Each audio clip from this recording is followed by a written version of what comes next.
Welcome to Tech Garage, presented by RockAuto.com. Well, we're in our newly revamped shop, and I have to tell you, it's looking better than ever.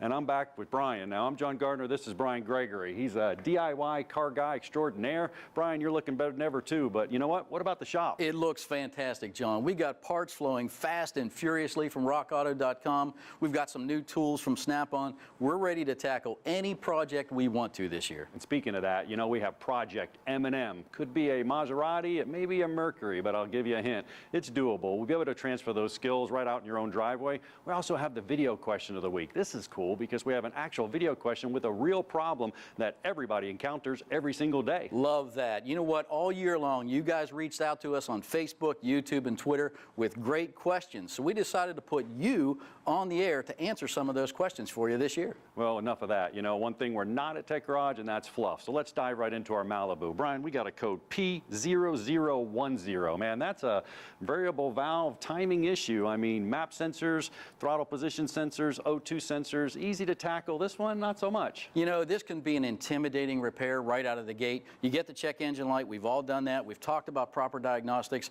This could be a scary one, but we're going to simplify it for you and show you exactly how this whole variable valve thing actually works. And it's a whole lot better than the old school way of adjusting timing, John. Yeah, well, let me see this. Is this actually points? Brian, you're really giving away your age here. Yeah, I certainly am. Back in the day, you wanted to adjust your timing at 70 miles an hour. You send somebody out under the hood to adjust this thing. Modern day variable valve timing, you don't have to do that. So we're going to get to it.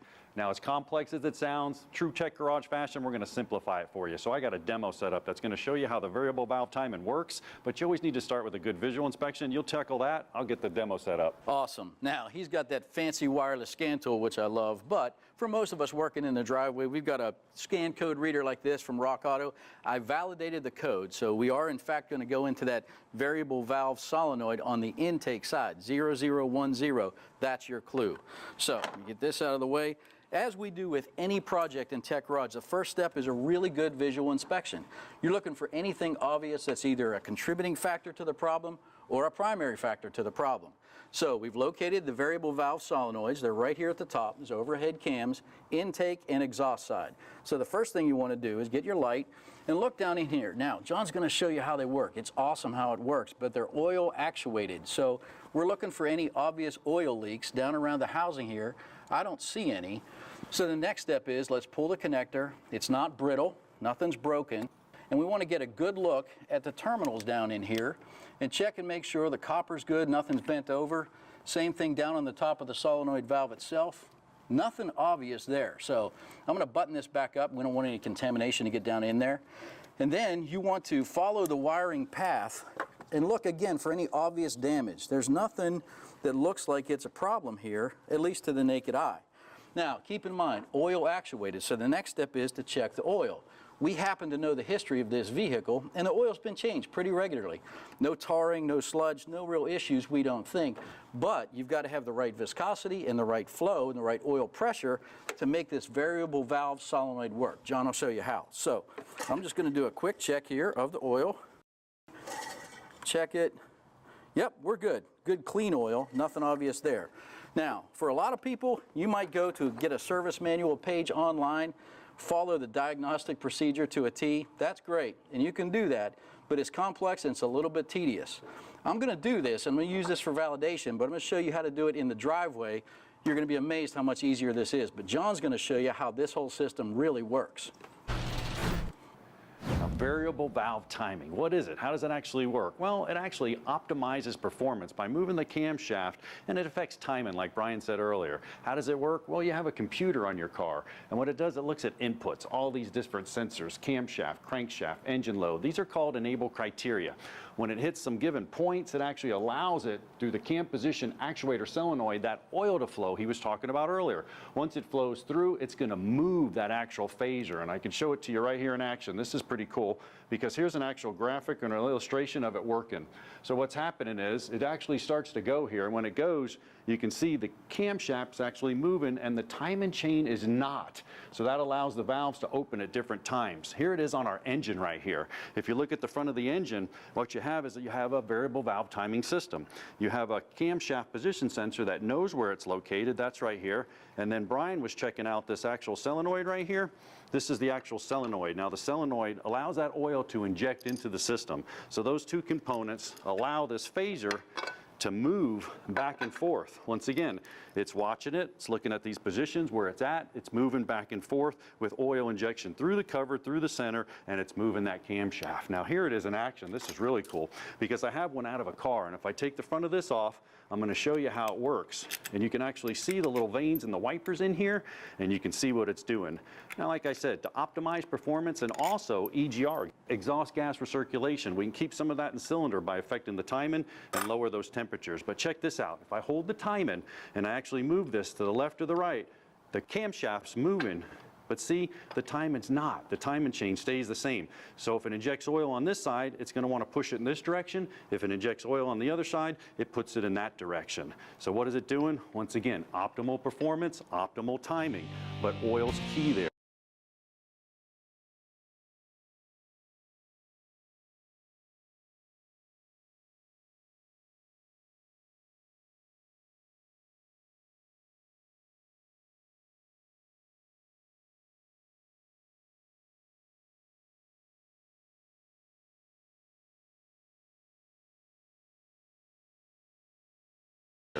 But I'll tell you what, there's plenty more Tech Garage presented by RockAuto.com. Stick around. We'll be right back.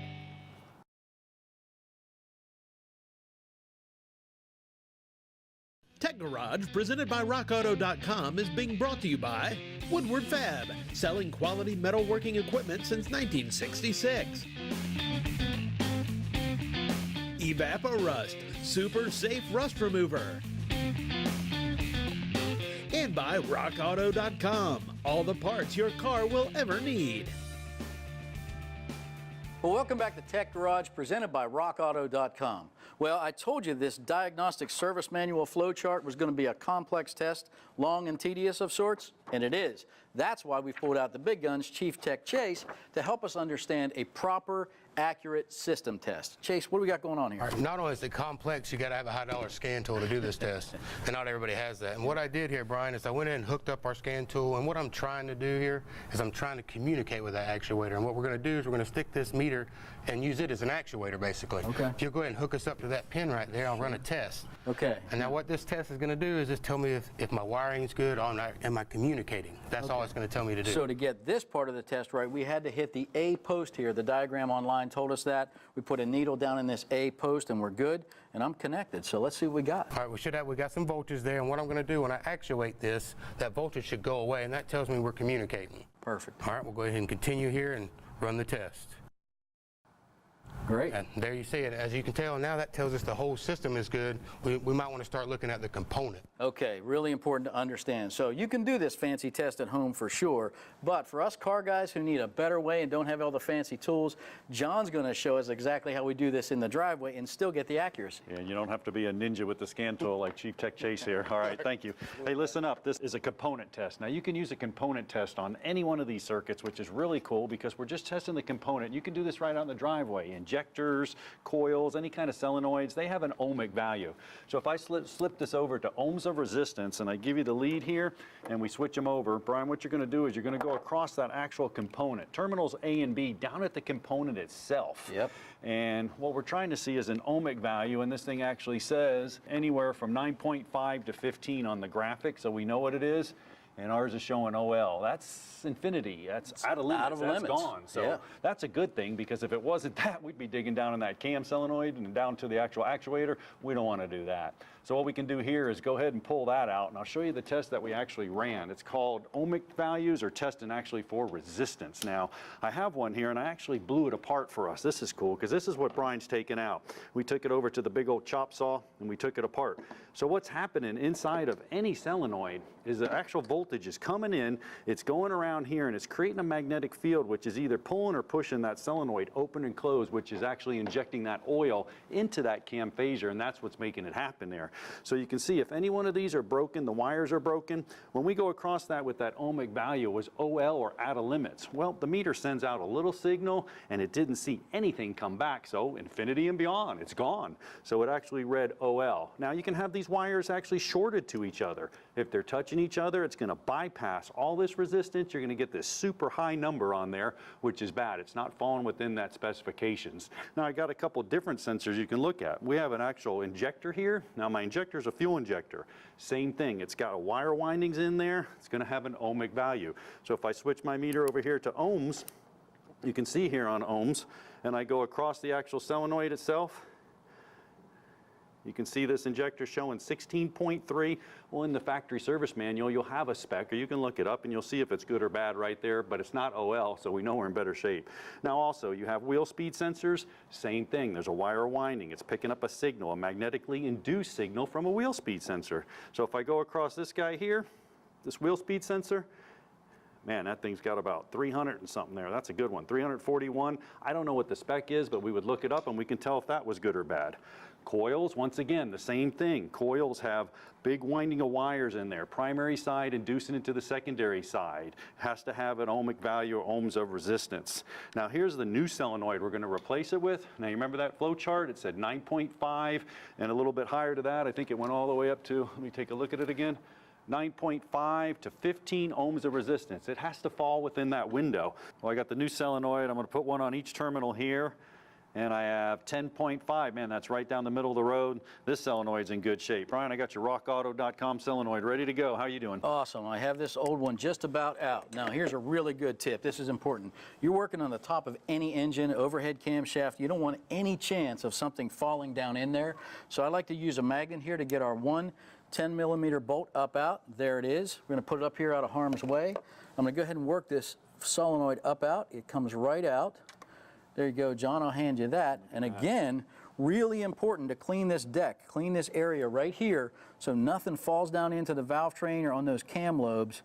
There we go. Okay, we're ready for your new one, buddy. Yep, and you can match them up, make sure they're going to be right, about the right depth there. It's pretty cool.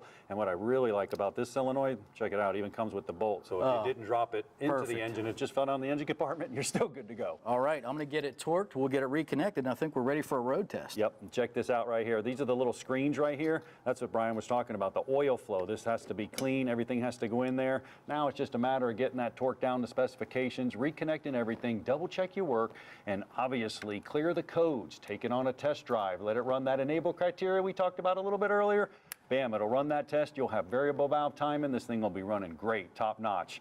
But I'll tell you what, there's plenty more. Tech Garage presented by rockauto.com. Stick around. We'll be right back.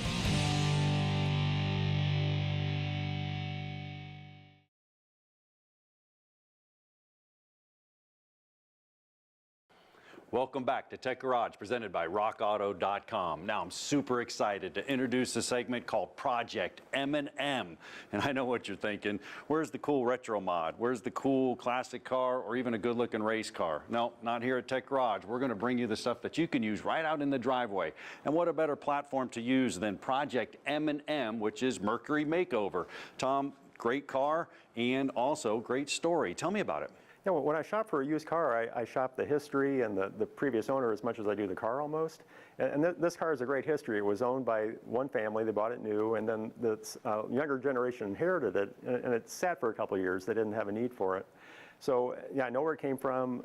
I believe the miles has just about 50,000 miles. It's a Southern car, so there's no rust. I'm real optimistic about it being somebody can use it as a daily driver for another 100,000 miles or more. Yeah, or 200,000. Great platform. Now, I took it on a test drive, Tom, and what I found is, first off, I noticed the check engine lights on. I mean, that could be a number of things. Yeah, the sit in a couple of years, it could be something, just bad gas, a loose gas cap even. I'll be optimistic. Yeah, I hope so.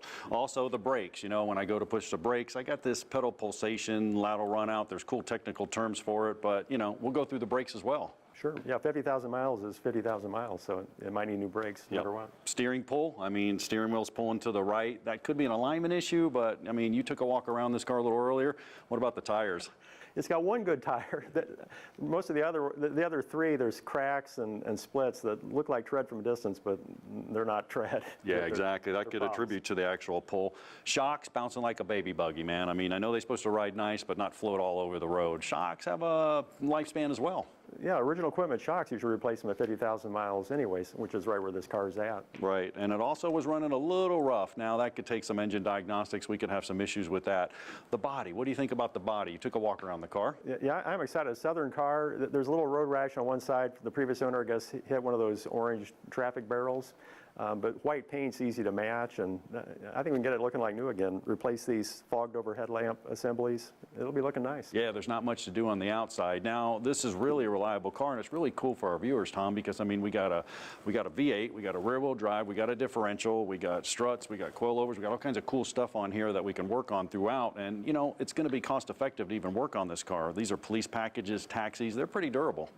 Right, and you got room for 6, huge trunk. It's a great car to work on.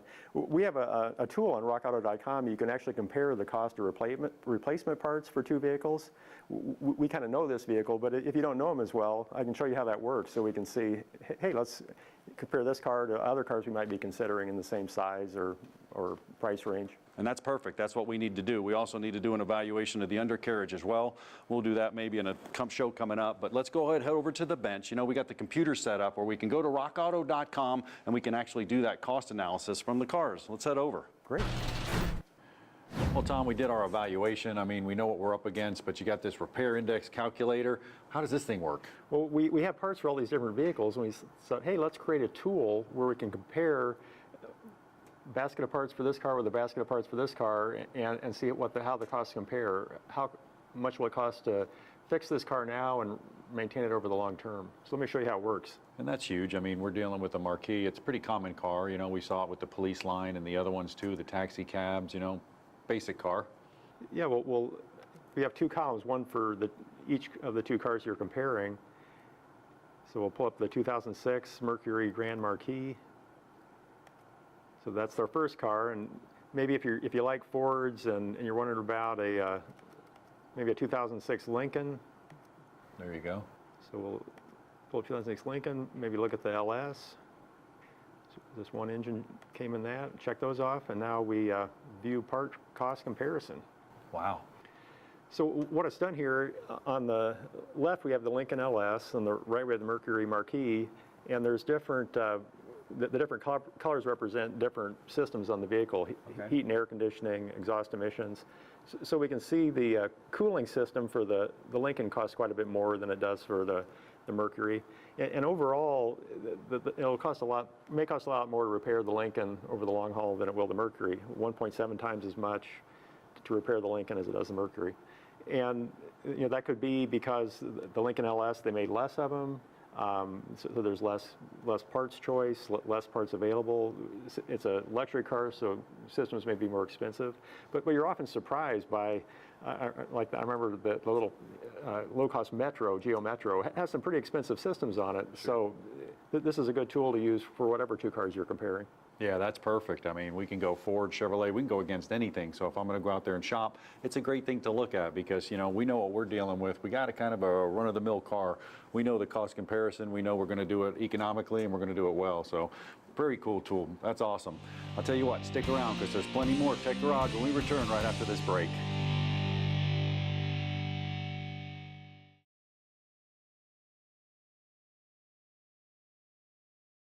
Tech Garage, presented by RockAuto.com, is being brought to you by Custom Auto Sound, the originator of classic car OEM fit radios since 1977. Clamp Tight, the clamp making tool. And by RockAuto.com, all the parts your car will ever need. Welcome back to Tech Garage, presented by rockauto.com. Well, we're to the video question segment, which I love, Brian, because this is a real problem. Let's check it out. Hey guys, I got a question for you. Take a listen to this. It's been doing that for a while, but they told me to replace the engine, but it's hard to do that going through college. What else can I check? Kyle. It's not looking good, not sounding good, buddy. No, I'm not digging that one. Heavy knocks, not good. But anyway, let's talk about bearings, Brian. I got a couple bearings right here on the table. Yeah, now here's a main bearing. So this is where at the bottom of the piston and connecting rod marries up to the crankshaft. Here's an extremely worn bearing that absolutely could be making that sound. Absolutely, and this is actually what it's supposed to look like. This is actually a brand new bearing, and you also have a thrust bearing that controls the crankshaft back and forth movement. Yep. You know, we'll talk about diagnosing it, but let's take a look at just the show 'em. bearing. Yeah, it's right here in the engine. It's pretty simple to We're check gonna out. pull a main cap here, Kyle. Awesome. And this bearing, so you can get a look at it Do firsthand. that. I'll pop it up here. I should be able to knock it loose. There it you is. go. All right. Oh, Wow. good catch. All right, so there it is. There's where the bearing rides here, and there's also a second half under the crankshaft. Right under there's a second half.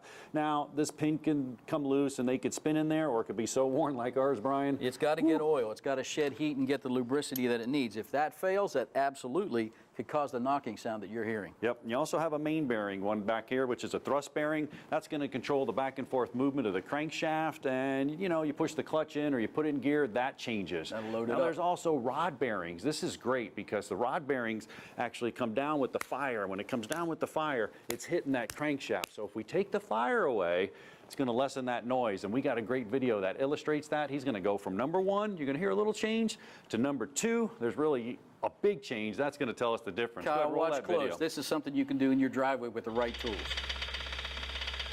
So here he goes. Now he's going to number 1. Listen up. And you can hear that change, but not very loud. Just a little bit, but it changed. But watch this. This is the coolest. Oh, wow. Hear that? Now he's going to go back and forth. Listen. Watch when he goes back. Bam, there There's it your is. problem piston right there. That's exactly what it is. It's a Yep. connecting rod. It's coming down. It's smanking on that crankshaft. Bam, bam. As it smacks, it makes that noise. Yeah. Now, also remember, bearing noises, upper ends are half speed because the camshaft turns half crankshaft speed and the lower ones are not. So a couple ways you can do it. Take a stethoscope. I Yeah. love these. Yeah. Isolate up or down. Plus, I look like a doctor. It's That at pretty least cool. gets you in the neighborhood, absolutely. Yep. But that's a great check that anybody can do. Kyle, as for you and your truck through college, well, drive it till it drops, buddy. Yep. Well, our phasers went good today. Yeah, the variable valve timing solenoid ended up being a fun project. Scary codes at the beginning. You know, it's something, it's new technology, but I'm so glad we don't have to advance timing with vacuum or set points like the old And school I'll way. tell you what, we're getting better performance and everything. Hey, make sure you check us out on Facebook, Twitter, and YouTube. For now, we're out of time, so join us next week right back here at the newly revamped Tech Garage, presented by RockAuto.com. Production assistance for Tech Garage is provided by Chipola College, located in Marianna, Florida. Founded in 1947, Chipola College has a current enrollment of over 2,000 students. Chipola was recently ranked as one of the top 3 community colleges in the United States.